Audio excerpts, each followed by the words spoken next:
Salut, moi c'est Lila et je viens de Vancouver au Canada. Aimez et abonnez-vous. J'ai toujours été un enfant assez maladroit. J'ai toujours eu du mal à m'ouvrir aux gens et le fait qu'ils trouvent toujours des raisons de se moquer de moi n'a pas aidé. Qui t'a coiffé aujourd'hui, Lila? Ton chat? C'est le jour de la chemise violette. T'es trop pauvre pour t'en acheter une? Me sentant triste, je me dirigeais vers la table du professeur pour y déposer ma feuille de travail quand j'ai trébuché sur un rien et je suis tombée sur le visage. Alors que le prof m'aidait, je l'ai frappé dans le nez. Oh, parfait! Quand maman est venue nous chercher cet après-midi-là, mon frère Romain me faisait un sourire. Il avait 3 ans de plus et était né parfait. Bonne note, excellent sport, cheveux parfaits. J'ai entendu dire que t'as fait saigner du nez un prof. C'était un accident. Et ça ne serait pas arrivé si tu m'avais bien coiffé, maman. Ou si tu m'avais acheté une chemise violette. Tout le monde m'a fait sentir si bizarre. Mais la chemise verte te fait ressortir les yeux, chérie. Et qui t'a traité de bizarre? Comment ont-ils osé? Montre-moi c'était qui. Je vais aller les... Non, maman, allons-y. Et si j'apprenais quelques coiffures de filles sur YouTube? Romain venait toujours à ma rescousse, littéralement. Comme cette fois où j'ai foncé en skateboard dans la nouvelle voiture du voisin et qu'il a pris le blâme pour ça. Aussi quand je suis tombée d'une glissade et j'ai entraîné une fille avec moi. Il m'a évité de me faire tabasser par les autres enfants de la cour. Et s'il y avait quelque chose pour lequel maman n'était pas douée, il essaierait certainement de se rattraper. Maman nous aimait beaucoup, mais elle le montrait à sa manière. Elle n'était pas du genre à préparer des repas, ni à assister aux activités scolaires, ni à aider aux devoirs. Ça, c'était l'affaire de papa. Mais maman était drôle et amusante. Quand elle était de bonne humeur, elle se surpassait en préparant des plats raffinés et nous achetant des cadeaux, et même en organisant des fêtes complètement folles. Une fois, quand j'avais 12 ans, j'ai dit à maman que j'avais envie d'un gâteau au chocolat, et elle m'a emmenée dans une boulangerie d'une autre ville qui faisait les meilleurs gâteaux au chocolat. Mais quand notre tour est arrivé, ils étaient tous vendus. Quoi? J'ai conduit 2 heures et fait la queue pendant 40 minutes. Désolée, madame, mais la vieille dame devant vous a acheté le dernier. Maman lui a couru après et a commencé à la supplier de lui donner le gâteau. Maman, c'est pas grave, on peut revenir. Je vous paierai 50 $ de plus. D'accord, 100. Allez, vieille chipie, donnez-moi le gâteau, c'est tout. Les commerçants sont venus à la rescousse de la pauvre dame et c'est alors que maman a perdu les pédales. Elle a renversé tout ce qu'il y avait sur les comptoirs et ensuite enfoncé une chaise dans la vitrine. J'avais vu ses crises de colère avant, mais celle-là était la pire. Elle a passé une nuit en prison et papa a dû payer les dommages et intérêts à la boulangerie. Mais il semble qu'il en avait assez, car peu de temps après, ils ont annoncé qu'ils se divorçaient. Romain et moi allions rester avec papa tandis que maman déménageait à Seattle. Pourquoi tu dois partir si loin?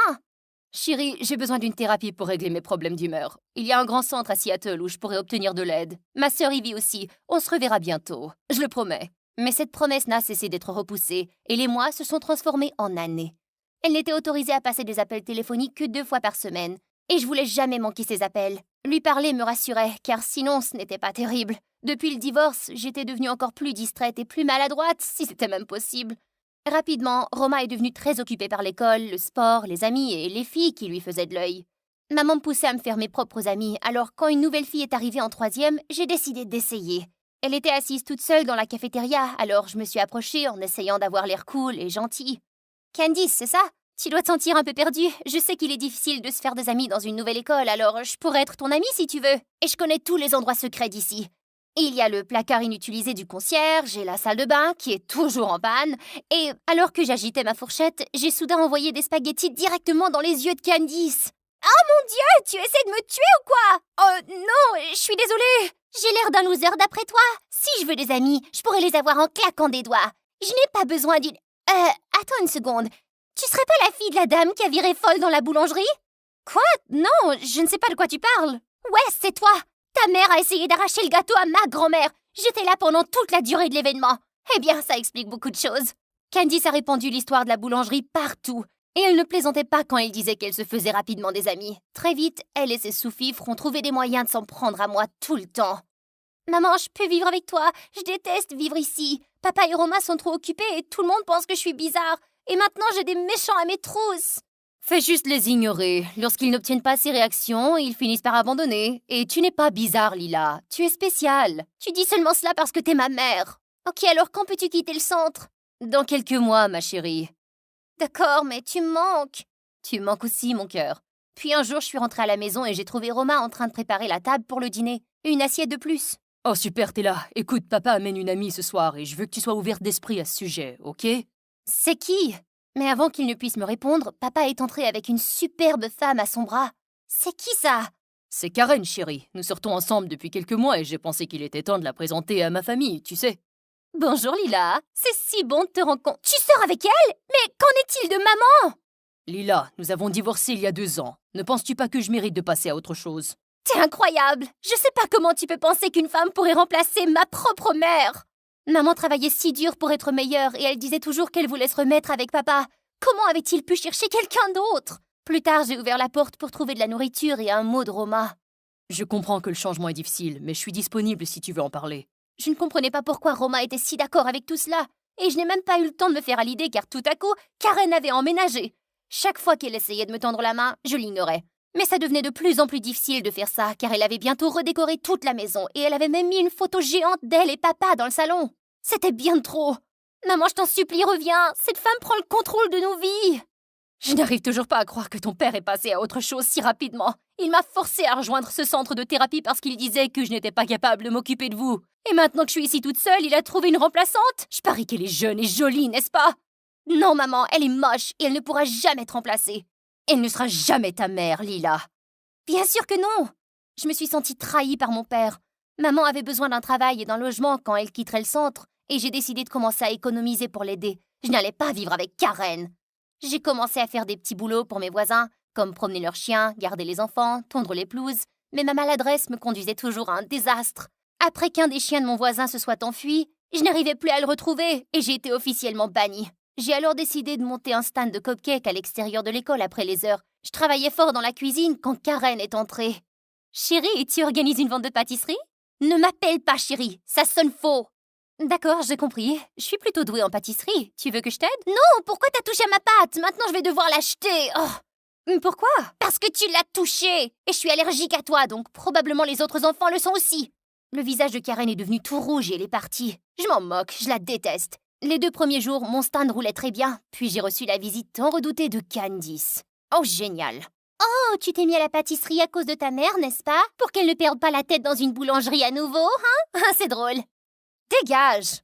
Attends, elle est encore en prison? Tu vends des cupcakes pour collecter de l'argent pour sa caution? Soudain, j'ai craqué et je me suis jetée sur Candice. J'ai fini par lui donner un œil au beurre noir et j'ai été collée pendant 1 mois.